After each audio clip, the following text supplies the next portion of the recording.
83%. 중국 독점 시장. 중국이 텅스텐을 막았습니다. 미국 전투기 생산 라인이 멈췄습니다. 유럽 반도체 공장 정지됐죠. 일본 방산 기업은 마비됐어요. 그리고 끝내 소집된 제네바 긴급회의. 그곳에서 뜻밖의 나라가 지목됩니다. 바로 대한민국. 그리고 30년 전 문 닫은 폐광. 세계는 비웃었죠. 자원 빈국이라며 말입니다. 그런데 일주일 뒤 펜타곤이 움직였어요. 한국과 협력하고 싶다. 대체 그들은 뭘 본 걸까요? 30년 폐광에서 나온 건 무엇일까요? 여러분 안녕하세요. 2026년의 두 번째 날이 밝았습니다. 모두 좋은 꿈 꾸셨나요? 오늘은 어디에서 이 영상을 시청하고 계신가요? 아래 댓글에 나눠주세요. 이 세상에선 세월이 흐르면서 가치가 변하는 것들이 있습니다. 과거에는 쓸모없었는데 오늘은 전 세계가 찾는 것, 기술이 발전하면서 잊혔던 것이 보물이 되는 거죠. 오늘 이야기가 바로 그렇습니다. 그럼 시작하겠습니다. 대체 공급선이 있습니까? 없었습니다. 모든 자료를 뒤져봐도 안 보였어요. 전 세계 텅스텐의 83%가 중국 땅에 있었고 그들은 세계를 향해 협박하며 수도꼭지를 잠갔으니까요. 공급 차단, 즉시 발효, 중국이 텅스텐 수출을 막았습니다. 이건 금속 하나의 이야기가 아닙니다. 전쟁의 이야기죠. 저는 데이비드 톰슨, 22년간 세계 자원 경제를 분석해온 전문가입니다. 그날 아침 제 책상 위엔 붉은색 긴급보고서가 놓여 있었어요. 제목은 간단했습니다. 중국 텅스텐 수출 전면 중단. 효력 즉시 발생손이 떨렸죠. 22년간 이런 보고서를 수없이 봤지만 이번엔 달랐습니다. 텅스텐은 단순한 금속이 아니거든요. 전차포신의 심장입니다. 미사일 탄도의 뼈대죠. 전투기 엔진이 3000도가 넘는 열을 버티는 이유도 바로 이 금속 때문이에요. 반도체 공장에서 실리콘 웨이퍼를 깎아내는 절삭, 공구도 마찬가지입니다. 세계 전차의 90%가 텅스텐 없인 움직이지 못해요. 전투기 엔진의 70%도 그렇죠. 미사일 유도체계의 60%도 이 금속에 의존합니다. 그런데 그 텅스텐의 83%를 단 한 나라가 쥐고 있었어요. 중국이었습니다. 그들은 이걸 조절한다는 명목으로 세계를 인질로 삼았죠. 보고서를 펼치는 순간 핸드폰이 미친 듯이 울렸습니다. 워싱턴에서 온 전화였어요. 톰슨 박사 즉시 제네바로 오십시오. 긴급회의입니다. 목소리가 떨리고 있었죠. 저는 서류를 챙겨 공항으로 달렸습니다. 비행기 안에서도 뉴스는 계속 쏟아졌어요. 미국 로키드 마틴, F-35 전투기 생산 라인 즉시 중단, 유럽 반도체 컨소시엄, 공장 4곳, 가동 정지, 일본 방위성, 전차 생산 무기한 연기. 하루 만에 세계 방산 산업이 무너지고 있었습니다. 공장 하나가 멈출 때마다 세계 경제가 흔들렸어요. 제네바 회의실은 아수라장이었습니다. 유럽연합, 미국, 일본, 캐나다 각국 대표들이 모여 있었죠. 모두의 얼굴이 창백했습니다. 회의가 시작되자마자 미국 대표가 말했어요. 현재 우리 방산 공장 4곳이 완전히 멈췄습니다. 텅스텐 재고가 바닥났거든요. 독일 대표가 한숨을 쉬었죠. 우리도 마찬가지입니다. 레오파르트 전차 생산이 중단됐어요. 일본 대표의 목소리는 떨리고 있었습니다. 반도체 공장 절삭 공구 교체가 불가능합니다. 이대론 한 달도 못 버텨요. 회의실 공기가 무거워졌죠. 저는 자료를 펼쳤습니다. 화면에 그래프가 떴어요. 중국 생산량 83%, 러시아 3%, 베트남 2%, 기타 12%. 누군가 중얼거렸습니다. 대체 공급선이 정말 없는 겁니까? 제가 고개를 끄덕였어요. 없습니다. 현실적으로 중국을 대체할 공급원은 존재하지 않습니다. 절망이 회의실을 채웠죠. 프랑스 대표가 책상을 쳤습니다. 이건 전쟁입니다. 총 한 발 안 쓰고 우리를 무너뜨리고 있어요. 맞는 말이었죠. 전쟁은 총으로 싸우지 않습니다. 금속으로 싸우거든요. 회의는 3시간째 이어졌지만 답은 나오지 않았어요. 모두가 중국에 묶여 있었으니까요. 그때였습니다. 캐나다 대표가 조심스럽게 말했어요. 혹시 다른 나라는 정말 없습니까? 호주에도 소량 광산이 있지만 전체 생산량의 1%도 안 됩니다. 제가 대답했죠. 그러자 누군가 웃으며 말했습니다. 한국에도 광산이 하나 있다던데요. 회의실에 웃음이 퍼졌어요. 비웃음이었죠. 미국 대표가 피식 웃었습니다. 한국이요? 반도체나 만드는 나라 아닙니까? 독일 대표도 고개를 저었어요. 자원 빈국으로 유명한데 무슨 광산이 있겠어요. 프랑스 대표는 아예 손을 내저었죠. 농담하지 마십시오. 한국은 철광석도 수입해 쓰는 나라예요. 저도 웃었습니다. 한국은 제조 강국 이지자원국은 아니니까요. 반도체자, 동차조선 그런 이미지였죠. 땅속 금속을 캐내는 나라가 아니었어요. 그런데 이상했습니다. 캐나다 대표가 노트북을 열더니 뭔가를 찾고 있었거든요. 여기 있네요. 상동광산, 그 이름을 처음 들었어요. 상동광산이라 처음 듣는 이름인데요. 제가 물었죠. 캐나다 대표가 화면을 돌렸습니다. 오래된 문서였어요. 1974년 세계 광산 통계 자료였죠. 거기 한 줄이 있었습니다. 대한민국 상동광산. 연간 생산량 6,000톤 세계 6위 회의실이 조용해졌어요. 미국 대표가 눈을 가늘게 떴습니다. 6,000톤이요? 그게 사실입니까? 1970년대 기록이긴 합니다만 캐나다 대표가 말을 흐렸죠. 독일 대표가 코웃음을 쳤어요. 50년 전 이야기 아닙니까? 지금은 어차피 문 닫았을 겁니다. 맞습니다. 1992년 폐광됐다고 나와 있네요. 저는 그렇게 대답했습니다. 하지만 뭔가 찝찝했어요.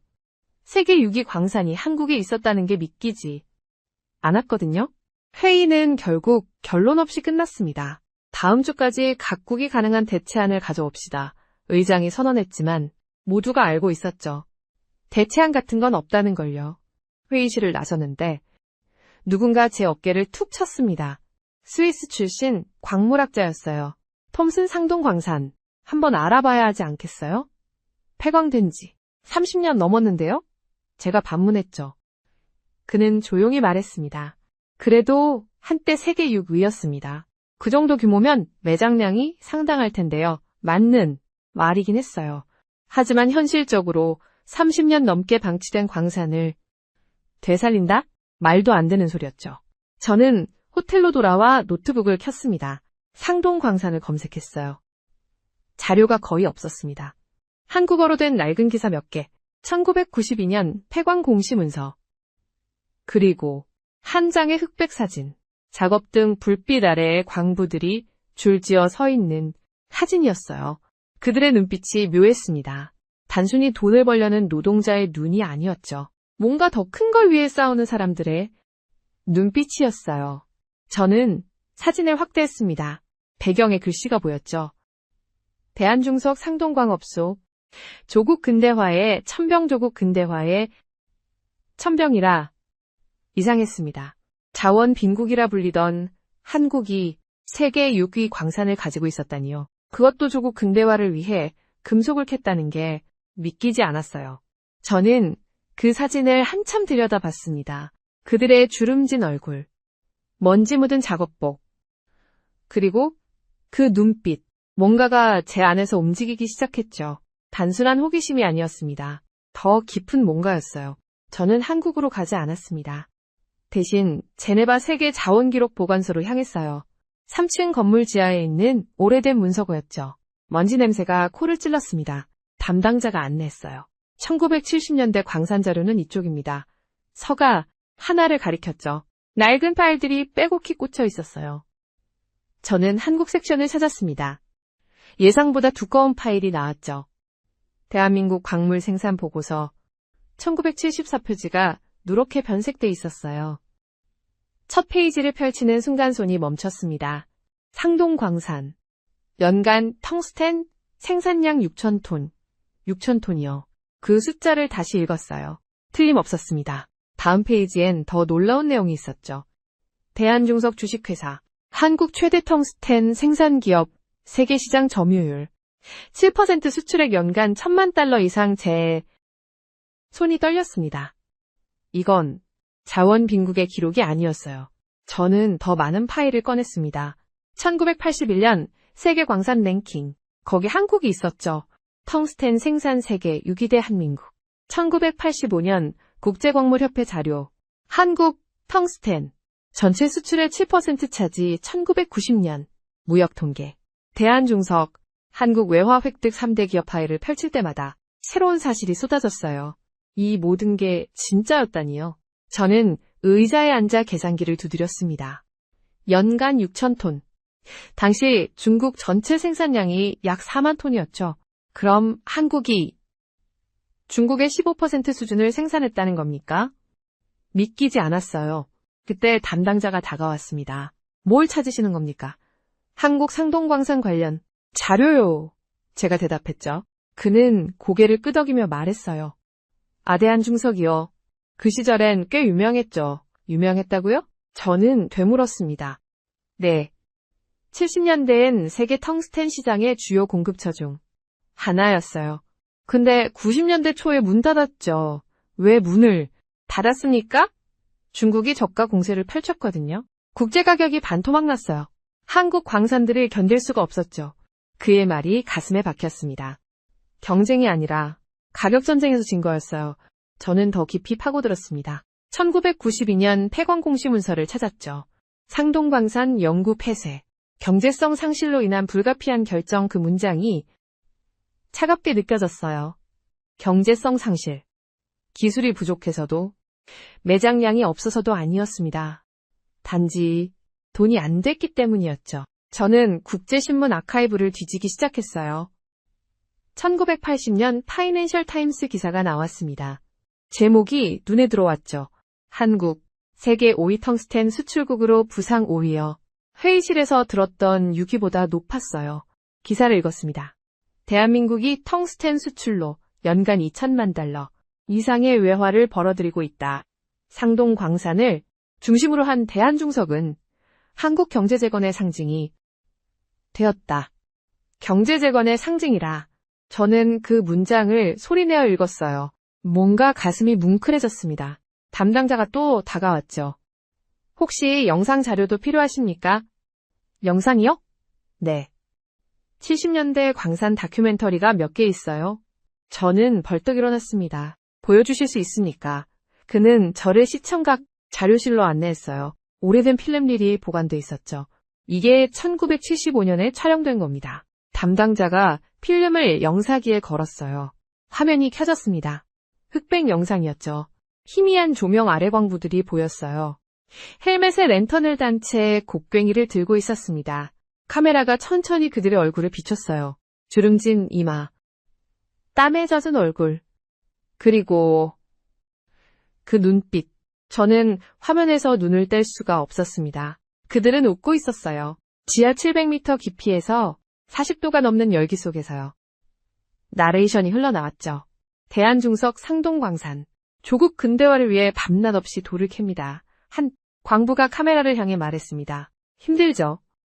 근데 우리가 이 돌 안 캐면 나라가 못 써요. 다른 광부가 웃으며 덧붙였어요. 우리 애들은 공부시켜야 되잖아요. 이게 다 나라 위한 거예요. 화면이 바뀌었습니다. 광부들이 갱도 안에서 노래를 부르고 있었어요. 우리의 땀방울이 나라를 세운다. 그 노랫소리가 터널을 울렸죠.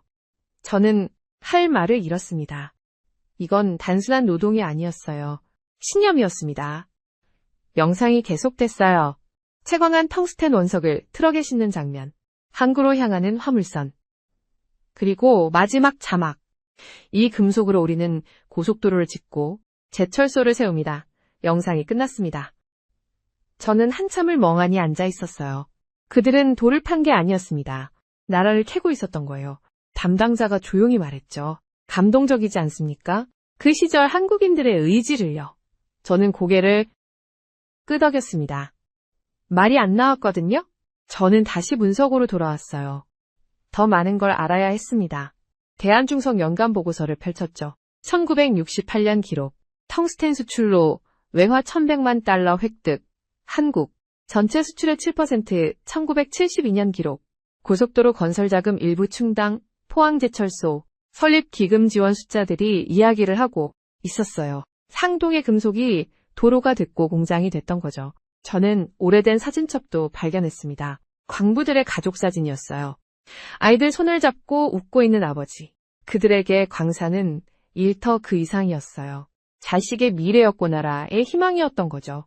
담당자가 퇴근 시간을 알렸습니다. 오늘은 여기까지만 하셔야 할 것 같은데요. 저는 자료들을 정리했어요. 하지만 머릿속은 정리가 안 됐습니다. 호텔로 돌아와서도 잠이 안 왔죠. 계속 그 영상이 떠올랐어요. 지하 깊은 곳에서 노래하던 광부들. 우리의 땀방울이 나라를 세운다. 그 노랫소리가 귓가에 맴돌았습니다. 저는 노트북을 열었어요. 상동광산을 다시 검색했죠. 이번엔 한국어 사이트를 번역기로 돌렸습니다. 한 블로그 글이 나왔어요. 우리 할아버지는 상동광부였습니다. 평생 그 일을 자랑스러워하셨죠. 댓글들을 읽었습니다. 우리 아버지도 거기서 일하셨어요. 덕분에 제가 대학 갈 수 있었죠. 상동의 불빛이 꺼질 때 우리는 울었습니다. 저는 화면을 보며 생각했어요. 세계는 이 광산을 잊었습니다. 하지만 데이터는 거짓말하지 않았죠. 숫자들이 증명하고 있었어요. 한국이 자원 빈국이 아니었다는 걸요. 적어도 그 시절엔 아니었다는 걸요. 다음날 아침 저는 상관에게 전화했습니다. 상동광산 심각하게 봐야 합니다. 무슨 소리인가? 70년대에 세계 5위 생산국이었습니다. 중국의 15% 수준을 혼자 감당했어요. 전화 너머가 조용해졌죠. 폐광된 지 30년 넘었네.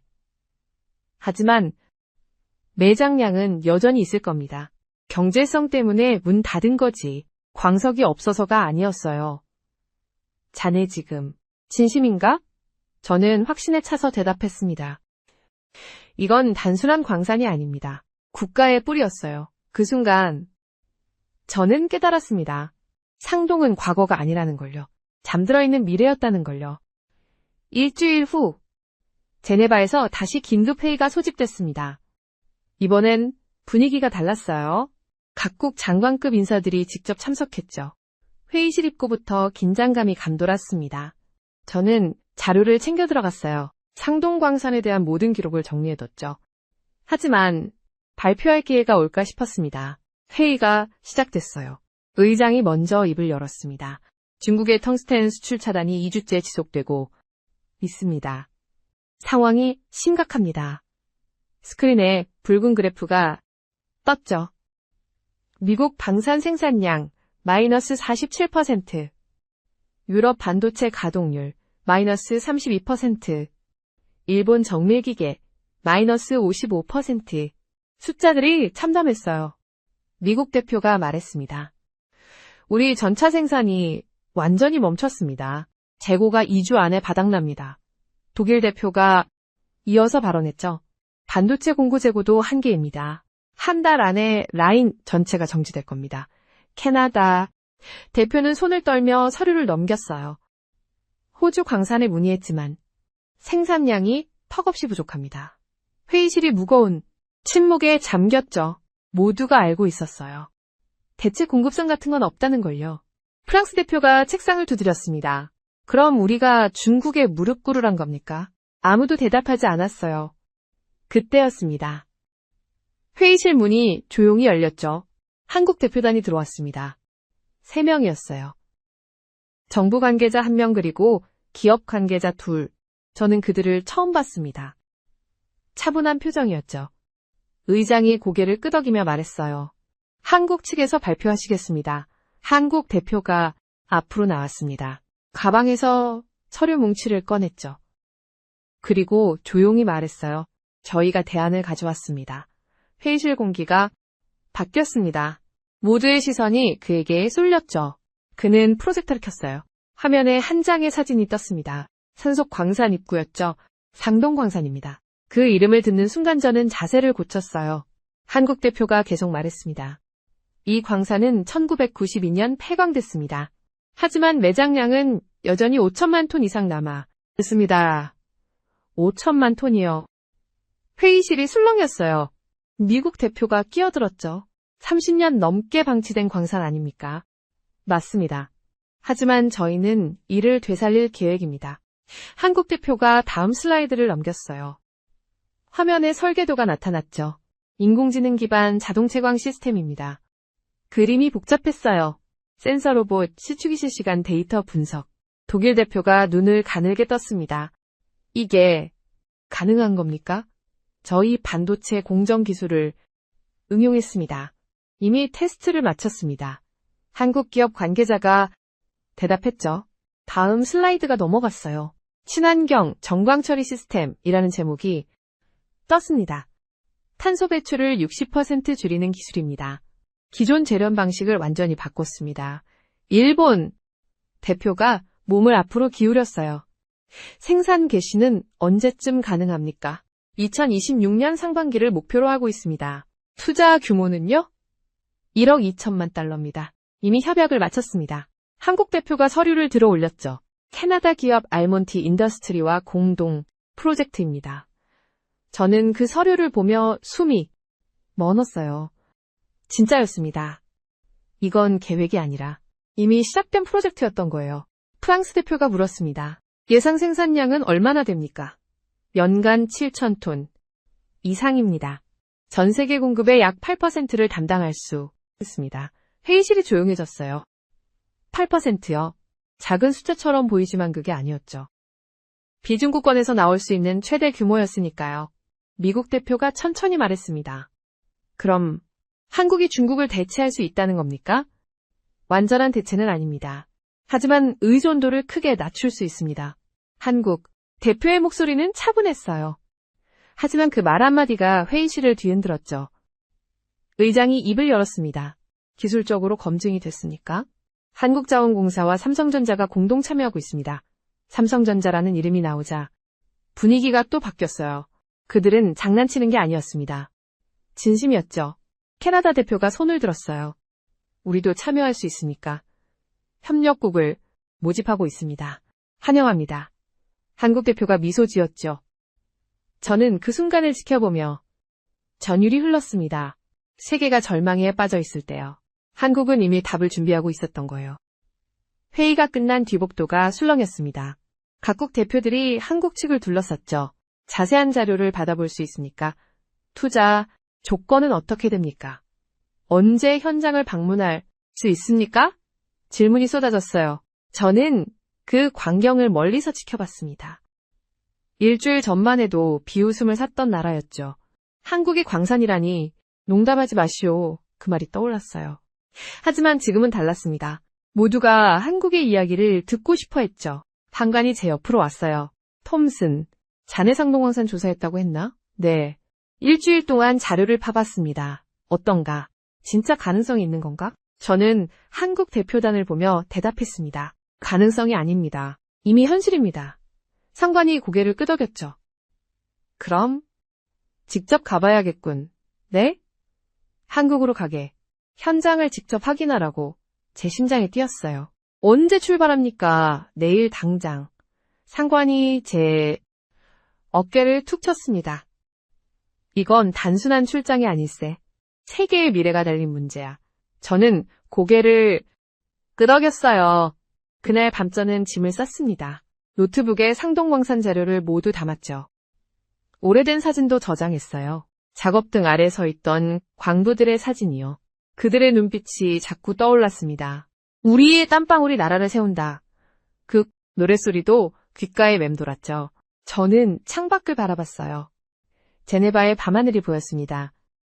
내일이면 한국으로 향하겠죠.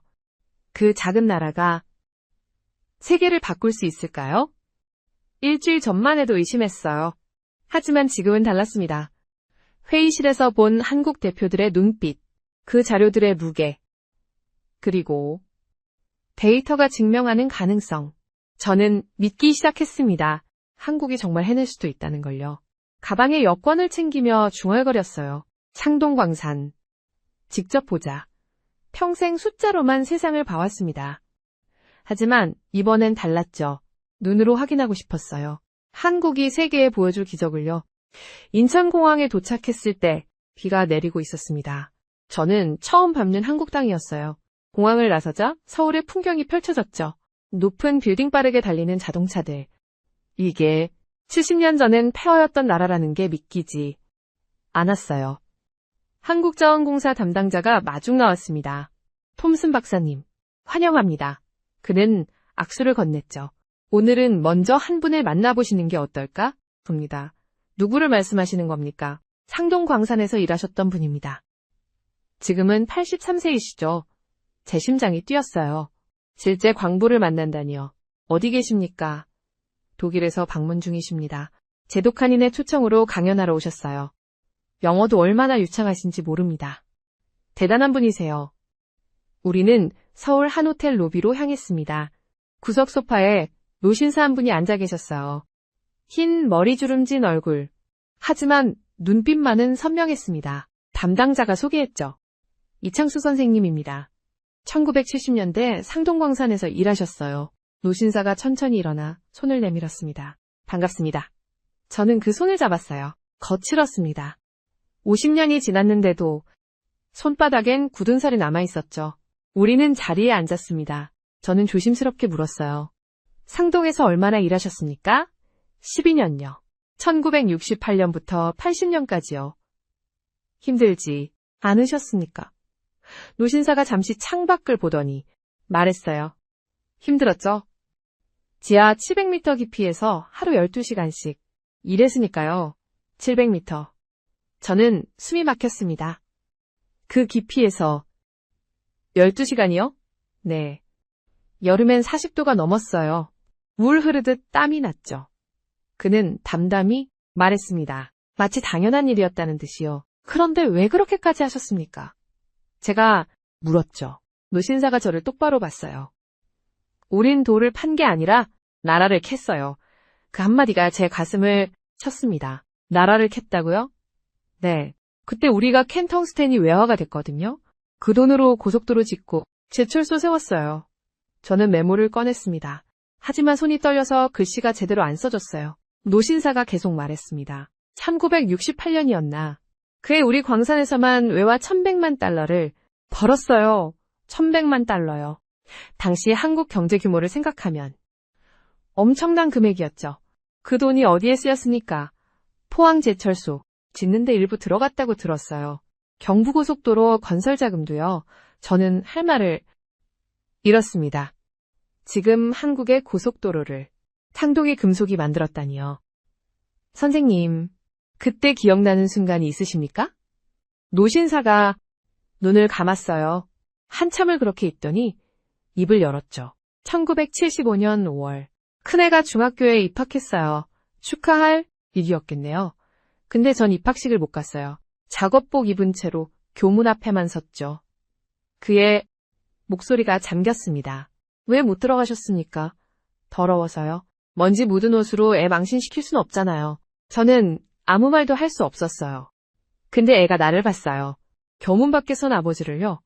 노신사가 눈가를 훔쳤습니다. 달려와서 안기더라고요. 더럽다고 안 했어요. 그냥 고맙다고 했어요. 저는 고개를 숙였습니다. 눈물이 날 것 같았거든요. 그 애가 지금은 독일에서 의사예요. 제가 캔 돌 덕분이죠. 노신사가 웃었어요. 하지만 그 웃음엔 50년의 무게가 담겨 있었습니다. 저는 조심스럽게 물었어요. 다른 광부분들도 같은 마음이었습니까? 당연하죠. 우린 다 나라 살리겠다는 생각뿐이었어요. 힘들지 않으셨습니까? 그 긴 시간을요. 노신사가 고개를 저었습니다. 힘들었죠. 근데 노래 부르면 견딜만 했어요. 노래요? 네. 갱도 안에서 다 같이 불렀죠. 돌 대신 희망을 캔다고요. 돌 대신 희망을 캔다. 그 가사가 귓가에 맴돌았어요. 그 노래가 정말 있었습니까? 네. 누가 만들었는진 몰라요. 근데 다들 불렀어요. 700m 아래서도 40도 열기 속에서도요. 저는 메모를 내려놓았습니다. 글로 적을 수가 없었거든요. 이건 단순한 증언이 아니었어요. 역사였습니다. 살아있는 역사였죠. 노신사가 가방에서 낡은 사진 한 장을 꺼냈어요. 이게 그때 찍은 겁니다. 흑백 사진이었어요. 작업등 불빛 아래 광부들이 줄지어 서 있었죠. 모두 웃고 있었습니다. 저는 그 사진을 받아들었어요. 손이 떨렸죠. 이분들이 모두 상동에서 일하셨습니까? 네. 제 옆이 김 선배님, 그 옆이 박 씨. 다들 돌아가셨어요. 노신사의 목소리가 낮아졌습니다. 하지만 그분들 덕분에 오늘의 한국이 있어요. 우리가 캔 게 돌이 아니라 나라였으니까요. 저는 사진 속 얼굴들을 하나하나 들여다봤습니다. 젊은 얼굴들이었어요. 20대, 30대. 그들은 자신의 청춘을 땅속에 묻었던 거죠. 나라를 위해서요. 선생님, 후회하신 적 없으십니까? 제가 물었어요. 노신사가 고개를 저었습니다. 한 번도요. 그게 우리가 할 수 있는 최선이었어요. 지금 상동이 다시 문을 연다는 걸 아십니까? 네. 들었어요. 그래서 이번에 한국 온 김에 한번 가보려고요. 그의 눈빛이 반짝였습니다. 50년 만에 다시 보는 거네요. 네. 어떻게 변했을지 궁금해요. 우리가 캔터널이 아직 있을까요? 저는 대답할 수가 없었어요. 목이 메었거든요. 한참을 침묵이 흘렀습니다. 노신사가 먼저 입을 열었죠. 박사님, 전 독일에서 50년을 살았어요. 근데 아직도 한국말이 편해요. 고향이니까요. 아니요. 고향은 독일에도 있어요. 근데 조국은 하나예요. 그 말이 제 가슴에 박혔습니다. 그때 우리가 캔돌이 지금 한국을 만들었다고 생각하면 자랑스러워요. 노신사의 주름진 손이 떨렸습니다. 우리 손이 나라를 일으켰으니까요. 저는 그제야 깨달았어요. 상동광산이 왜 중요한지를요. 단순히 금속 때문이 아니었습니다. 그곳엔 한 나라를 세운 사람들의 땀이 있었던 거죠. 노신사가 일어서며 말했어요. 내일 같이 상동 가실 거죠? 네. 그럴 예정입니다. 그럼 거기서 봐요. 제가 일했던 갱도를 보여드릴게요. 저는 고개를 숙여 인사했습니다. 감사합니다. 선생님, 천만에요. 우리 이야기를 들어줘서 제가 고맙죠. 노신사가 천천히 걸어나갔어요. 하지만 그 뒷모습은 전혀 늙어 보이지 않았습니다. 저는 창밖을 바라봤어요. 서울의 밤이 빛나고 있었죠. 저 불빛 하나하나가 상동의 어둠 속에서 태어난 거였어요. 그날 밤 호텔 방에서 잠이 안 왔습니다. 노신사의 말이 자꾸 떠올랐거든요. 우린 돌을 판 게 아니라 나라를 캤어요. 저는 노트북을 열었어요. 지금까지 모은 자료를 다시 봤죠. 1968년 외화 수입 1100만 달러, 텅스텐 수출로 전체 수출의 7%, 포항제철소 건설 자금 일부, 경부고속도로 건설비 일부, 숫자들이었습니다. 하지만 이젠 숫자 이상으로 보였어요. 그 뒤엔 사람이 있었으니까요. 지하 700m에서 노래하던 사람들이요.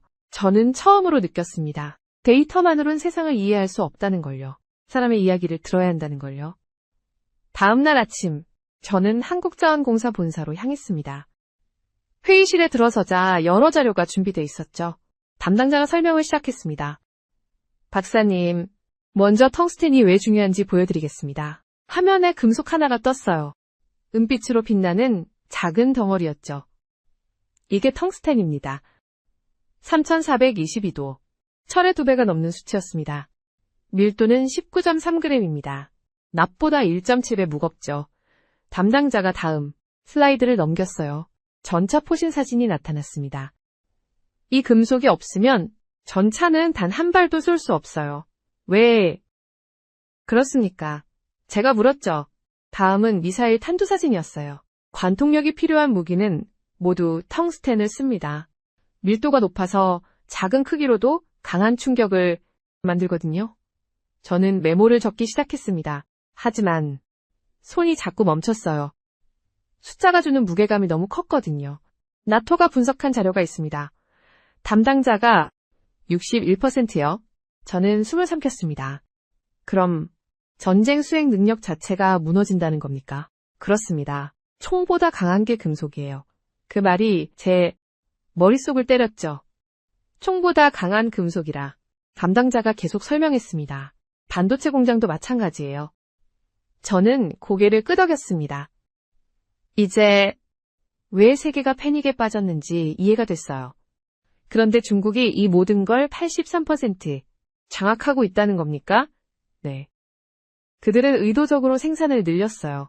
가격을 낮춰서 다른 나라 광산을 모두 문 닫게 만들었죠. 전략이었다는 말씀이군요. 담당자가 세계 지도를 펼쳤습니다. 붉은 점들이 여러 곳에 찍혀 있었죠. 중국 광산들입니다. 후난 성장 시성 광둥성. 모두 국영이에요. 민간 기업은 없습니까? 거의 없습니다. 정부가 직접 통제하죠. 저는 지도를 보며 전율을 느꼈어요. 이건 단순한 자원 개발이 아니었습니다. 그럼 한국 상동광산은 어떤 의미입니까? 제가 물었습니다. 담당자가 지도에 파란 점 하나를 찍었어요. 강원도 상동이었죠. 여기가 유일한 대안입니다. 비중국권에서 대규모 생산이 가능한 단 한 곳이에요. 생산량은 얼마나 됩니까? 연간 7,000톤 이상 예상됩니다. 전 세계의 8에서 10%를 감당할 수 있어요. 10%라. 작아 보이지만 그게 아니었습니다. 중국 외에 그 정도 규모는 없었으니까요.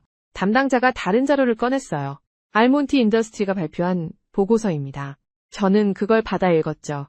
상동광산 가동 시 서방 무기체계 안정성 30% 향상 나토, 전략자원 의존도 45% 감소 비중국권, 공급망 60% 확보 가능 숫자들이 세계의 운명을 말하고 있었어요.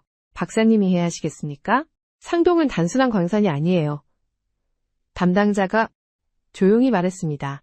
세계 균형의 열쇠입니다. 저는 고개를 끄덕였어요. 완벽히 이해했습니다. 그때 문이 열리며 다른 직원이 들어왔죠.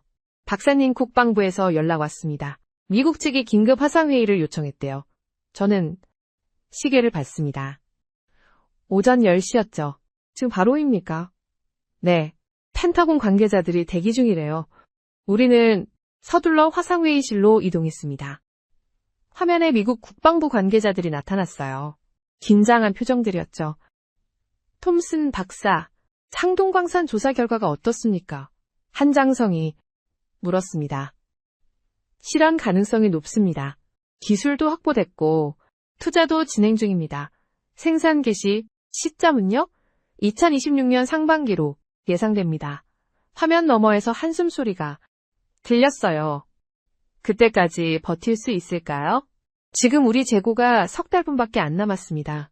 다른 관계자가 끼어들었죠. F-35 생산 라인이 완전히 멈췄어요. 엔진 부품을 못 만들고 있습니다. 저는 자료를 화면에 공유했습니다. 한국 측이 단기 공급 방안도 검토 중입니다. 기존 재고 활용과 긴급 생산 병행이요. 얼마나 확보 가능합니까? 6개월치 정도로 모입니다. 화면이 잠시 정적에 빠졌어요. 그러다 장성이 입을 열었습니다. 한국이 우리를 구하는 겁니까? 그 말에 저는 할 말을 잃었어요. 맞는 말이었거든요. 그렇게 볼 수 있습니다. 제가 대답했죠. 믿을 수 있습니까? 30년 넘게 문 닫았던 광산인데요. 저도 처음엔 의심했습니다. 하지만 지금은 믿습니다. 왜 그렇습니까? 장성이 물었어요. 저는 잠시 생각했습니다. 그리고 대답했죠. 70년 전 그들은 맨손으로 나라를 세웠습니다. 지금은 기술이 있어요. 못할 이유가 없습니다. 화면 너머가 조용해졌습니다. 회의가 끝난 뒤 저는 창밖을 바라봤어요. 서울 도심이 내려다 보였죠. 저 도시가 텅스텐으로 세워진 거였어요. 상동의 금속이 외화가 되고 그게 건물이 되고 도로가 됐던 거죠. 과거와 미래가 만나는 곳이었어요. 그날 밤 저는 보고서를 작성했습니다. 제목은 이렇게 붙였어요. 상동광산, 세계안보의 새로운 축, 첫 문장을 이렇게 시작했죠. 한국은 더 이상 자원 빈국이 아니다. 세계의 균형을 지키는 나라다. 그 문장을 쓰는 순간 저는 확신했습니다. 한국이 세계를 바꿀 거라고요. 작은 나라가 거대한 전쟁의 균형을 잡을 거라고요. 텅스텐이라는 금속 하나로요. 아니 정확히는 그 금속을 캐낸 사람들의 의지로요. 상동광산 재가동 계획이 발표되자 세계 언론이 들끓었습니다. 하지만 그 반응은 차가웠어요. 뉴욕타임스 기사 제목이 눈에 들어왔죠. 30년 방치된 광산. 한국의 낭만적 시도, 낭만적 시도라. 저는 그 표현이 마음에 걸렸습니다. 다른 기사들도 비슷했어요. 파이낸셜 타임스, 한국. 현실성 없는 계획 발표 로이터, 전문가들. 상동 프로젝트의 회의적 반응. 한 영국 광산 전문가의 인터뷰도 있었죠. 30년 넘게 문 닫은 광산을 되살린다? 그건 박물관이지 미래가 아닙니다. 저는 그 기사들을 읽으며 불편했어요. 물론 이해는 됐습니다. 자원산업은 기술보다 경험이 중요하니까요. 한국은 반도체 자동차로 유명하지 광산으로 유명한 나라가 아니었죠. 중국 관영 언론의 논평은 더 노골적이었습니다. 한국이 해봤자 1년 못 간다. 텅스텐 채굴은 장난이 아니다. 기술로 경험을 이길 순 없다. 저는 호텔방에서 그 기사들을 보며 한숨을 쉬었어요. 세계가 한국을 믿지 않고 있었습니다. 다음 날 아침 한국자원공사에서 연락이 왔어요. 박사님, 오늘 내부 기술 설명회가 있습니다. 참석하시겠습니까? 어떤 내용입니까? 상동 프로젝트의 핵심 기술들이요. 삼성전자와 현대건설 엔지니어들이 설명합니다. 저는 망설였습니다. 사실 저도 회의적이었거든요. 폐광을 되살린다는 게 말처럼 쉬운 일이 아니니까요. 하지만 거절할 순 없었죠. 참석하겠습니다. 회의실에 도착하자 여러 사람이 앉아 있었어요.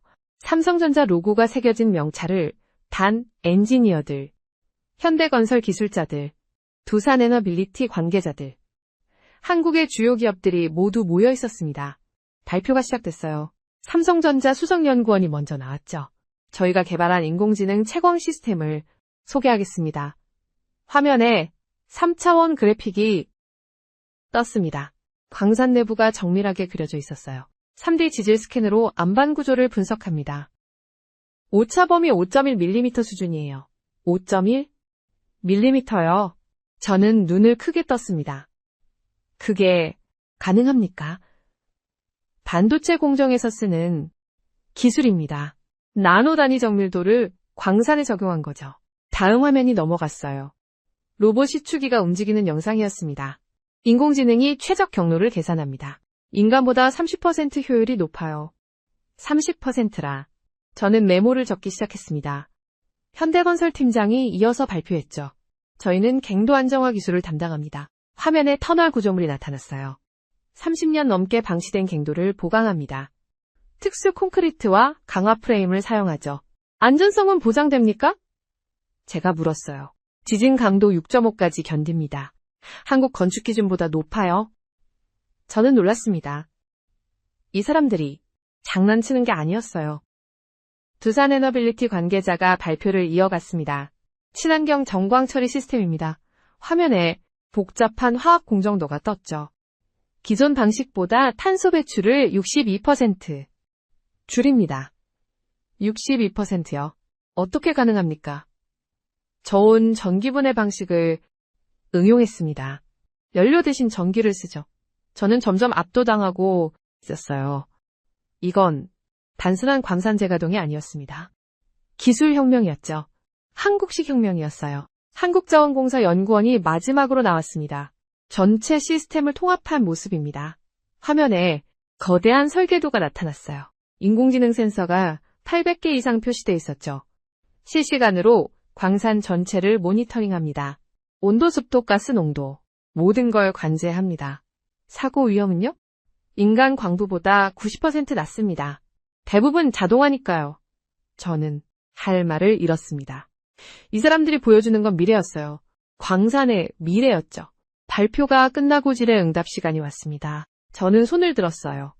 이 모든 게 정말 작동합니까? 삼성 연구원이 웃으며 대답했죠. 이미 테스트 완료했습니다. 여기도 시험갱도에서요. 결과가 어땠습니까? 성공률 98%였습니다. 98%라. 저는 노트북에 그 숫자를 적었어요. 손이 떨렸습니다. 세계는 한국을 비웃고 있었습니다. 이미 준비를 끝낸 상태였어요. 담당자가 다가왔습니다. 박사님 어떻게 생각하세요? 솔직히 놀랐습니다. 세계 언론의 반응은 아십니까? 회의적이더군요. 담당자가 조용히 웃었어요. 우리가 반도체 만들 때도 그랬어요. 불가능하다고 했죠. 맞는 말이었어요. 30년 전 누가 한국이 메모리 반도체 1위 국가가 될 거라 믿었겠습니까? 한국은 늘 불가능을 해왔습니다. 담당자가 덧붙였죠. 저는 창밖을 바라봤어요. 서울 하늘이 맑았습니다. 저 하늘 아래서 기적이 준비되고 있었던 거죠. 그날 저녁 저는 보고서를 수정했습니다. 제목을 바꿨어요. 썼죠. 한국은 기술로 경험을 이긴다. 데이터로 불가능을 설계한다. 다음 날 제네바 본부에 보고서를 보냈습니다. 상관에게서 전화가 왔어요. 톰슨 이거 진심인가? 네, 제가 직접 확인했습니다. 30년 방치된 광산을 정말 살릴 수 있다고? 네, 그것도 세계 최고 수준으로요. 자네 생각했습니다. 그리고 대답했어요. 미래를 봤습니다. 과거를 미래로 바꾸는 방법을요. 상관이 한숨을 쉬었습니다. 세계가 비웃고 있네. 저도 처음엔 그랬습니다. 하지만 지금은 기대하고 있어요. 왜 그런가? 한국은 불가능을 증명해온 나라니까요. 30년의 침묵이 깨지는 순간을요. 하지만 저는 달랐어요. 믿기 시작했거든요. 한국이 또 한 번 세계를 놀라게 할 거라고요. 기술로의 의지로 그리고 한국식으로요. 상동으로 향하는 차 안에서 저는 창밖을 바라봤습니다. 강원도의 산들이 펼쳐졌어요. 구불구불한 산길을 따라 올라가는 동안 이창수 선생님이 옆자리에 앉아 계셨죠. 50년 만이에요. 이 길을요? 그의 목소리가 떨렸습니다. 저는 그분을 바라봤어요. 83세의 노인이었지만 눈빛만은 청년 같았죠. 차가 언덕을 넘자 갑자기 시야가 열렸습니다. 광산 입구가 보였어요. 하지만 제가 상상했던 모습이 아니었습니다. 낡은 갱도 입구가 아니라 현대식 건물이 서 있었거든요. 유리와 강철로 지어진 3층 건물이었죠. 저게 광산입니까?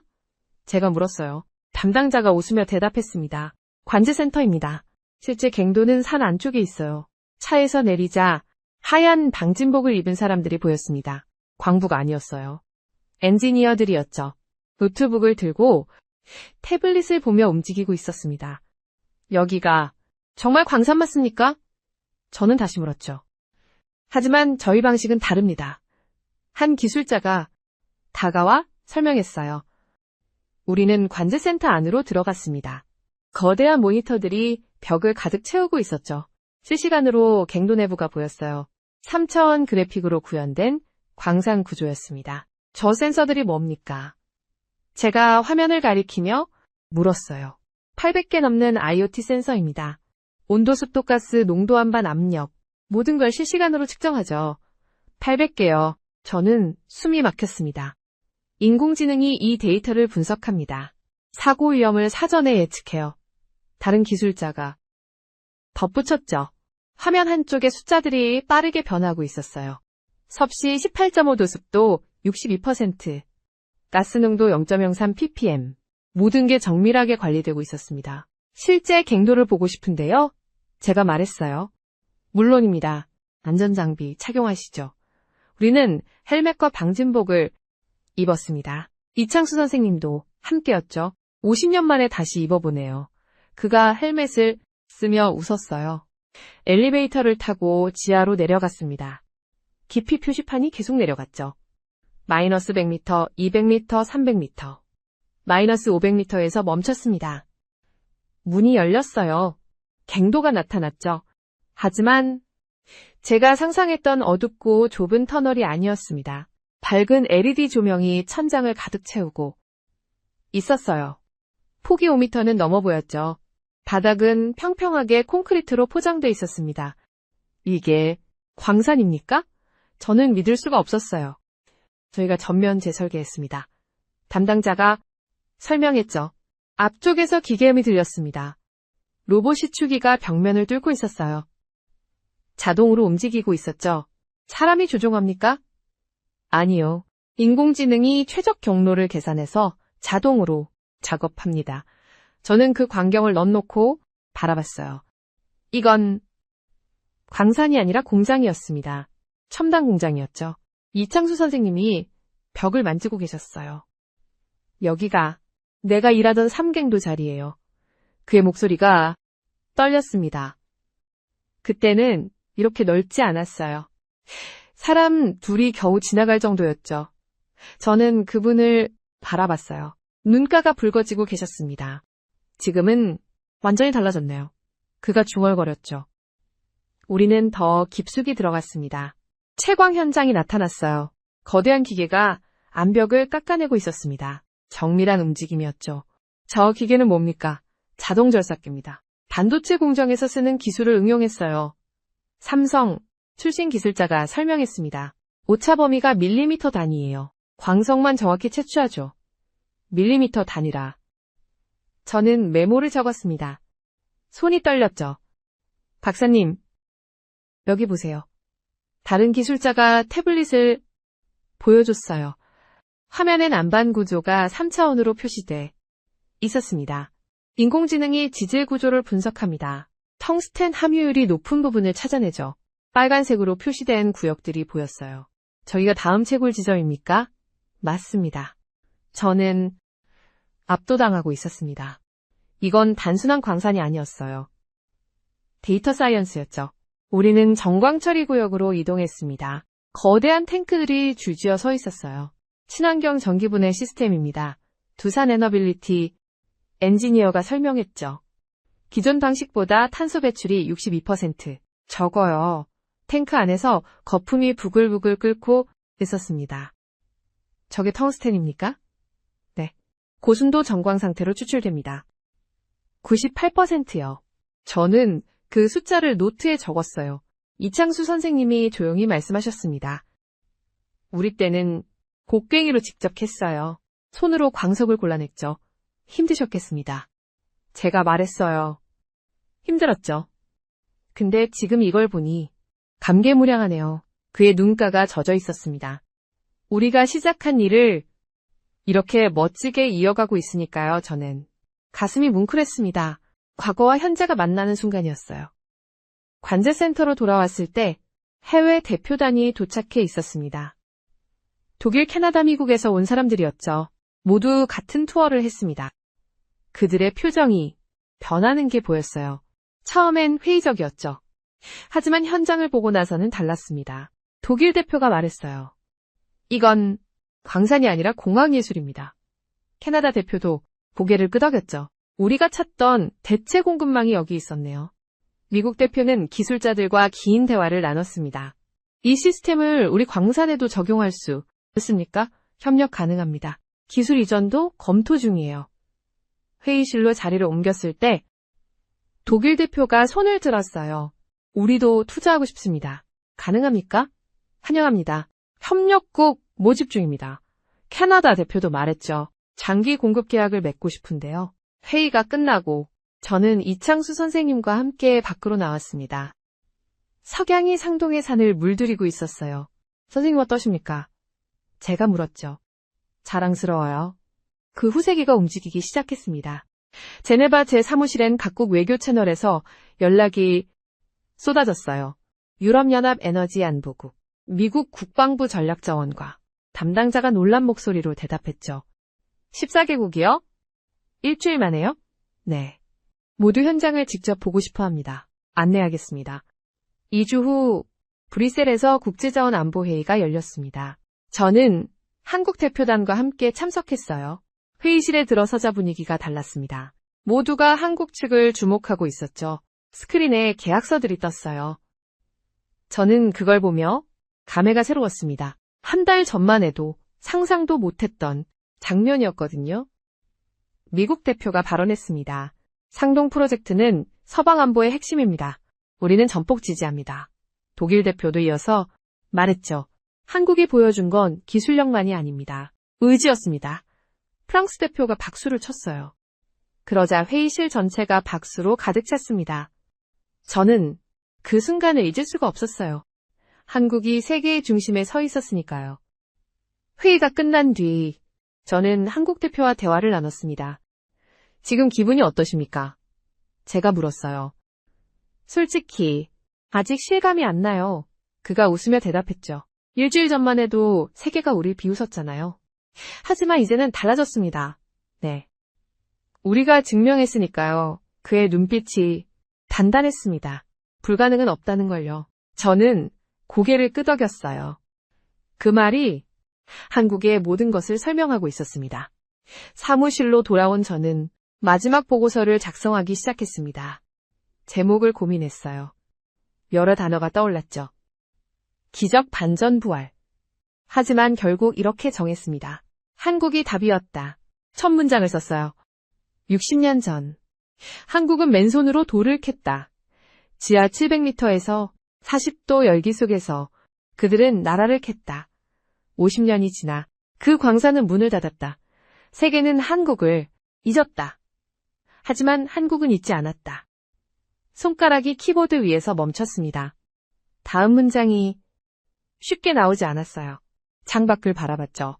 제네바의 밤하늘이 보였습니다. 저 멀리 한국에선 상동의 불빛이 켜지고 있을 거예요. 저는 다시 타이핑을 시작했습니다. 2025년. 세계가 위기에 빠졌다. 중국이 텅스텐을 막았고 서방은 멈췄다. 그때 한국이 문을 열었다. 상동광산. 잊혀졌던 이름이 세계의 중심이 됐다. 하지만 그들이 캔 건 금속이 아니었다. 미래였다. 저는 잠시 멈췄어요. 가슴이 뜨거워졌거든요. 마지막 문장을 썼습니다. 한국의 금속은 단단했다. 하지만 그들의 의지는 더 단단했다. 보고서를 완성하고 저는 의자에 기댔습니다. 한 달간의 여정이 주마등처럼 지나갔어요. 제네바 회의실에서 들었던 비웃음, 오래된 기록 속에서 발견한 진실, 이창수 선생님의 주름진 손, 상동 현장의 밝은 불빛, 그리고 세계가 한국에 박수를 보내던 순간 저는 깨달았습니다. 이건 단순한 자원 이야기가 아니라는 걸요. 한 나라의 부활 이야기였다는 걸요. 다음 날 보고서가 전 세계 자원기관에 배포됐습니다. 반응은 폭발적이었어요. 뉴욕타임스가 일면에 실었죠. 한국, 세계 텅스텐 공급의 새로운 축 파이낸셜 타임스도 특집 기사를 냈습니다. 상동의 기적, 기술이 경험을 이긴 날, 저는 그 기사들을 읽으며 미소 지었어요. 일주일 전엔 낭만적 시도라고 비웃었던 언론들이었죠. 상관이 제 사무실로 찾아왔습니다. 톰슨, 대단한 보고서였네. 감사합니다. 자네가 한국에서 뭘 본 건지 이제 알겠어. 네?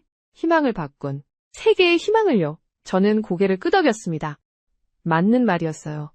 한국이 우리를 구했네. 상관이 창밖을 보며 말했죠. 그들은 더 이상 자원빈국이 아니야. 세계를 지탱하는 나라지. 저는 아무 말도 하지 않았습니다. 말이 필요 없었거든요. 그날 밤 저는 이창수 선생님께 이메일을 보냈습니다. 선생님, 보고서를 완성했습니다. 제목은 한국이 답이었다입니다. 선생님과 동료분들이 캔 건 돌이 아니라 미래였습니다. 그 미래가 지금 뽑히고 있습니다. 감사합니다. 답장은 다음 날 아침에 왔어요. 짧았습니다. 고맙네요, 박사님. 우리 이야기를 들어줘서요. 이제 세계가 한국을 압니다. 우리가 무엇을 할 수 있는지를요. 저는 그 이메일을 프린트해서 액자에 넣었습니다. 책상 위에 놓아뒀죠. 매일 볼 수 있게요. 한국이 저에게 가르쳐준 것을요. 불가능은 없다는 것을요. 의지가 기술을 만들고 기술이 미래를 연다는 것을요. 그리고 작은 나라가 세계를 바꿀 수 있다는 것을요. 저는 창밖을 바라봤습니다. 제네바의 하늘이 맑았어요. 저 하늘 아래 어딘가에서 상동의 불빛이 빛나고 있을 겁니다. 과거가 미래가 되는 곳, 한국이 세계의 답이 되는 곳, 그곳에서요. 여러분 오늘 이야기 어떠셨나요? 데이비드 톰슨이라는 외국인 전문가의 눈을 통해 본 한국이었습니다. 그가 발견한 건 단순히 광산이 아니었어요. 그곳엔 50년 전 어르신들의 땀과 희생이 있었죠. 지하 700m, 40도가 넘는 열기 속에서요. 그분들은 돌을 캔 게 아니라 나라를 캤습니다. 자식 교육시키겠다고, 조국 살리겠다고 그렇게 버티셨어요. 그 어르신들의 마음이 지금의 대한민국을 만든 게 아닐까요? 포항제철소도 경부고속도로도 지금 우리가 누리는 이 풍요도요. 상동의 불빛은 꺼졌지만 그 정신은 꺼지지 않았습니다. 지금도 빛나고 있어요. 인공지능으로 첨단, 기술로 새로운 모습으로요. 세계가 한국을 찾는 이유는 기술 때문만이 아닙니다. 포기하지 않는 의지 때문이죠. 우리 어르신들이 보여주신 그 정신 때문입니다. 오늘도 귀한 시간 함께 해주셔서 감사합니다. 내일은 더 나은 이야기로 함께하겠습니다. 감사합니다.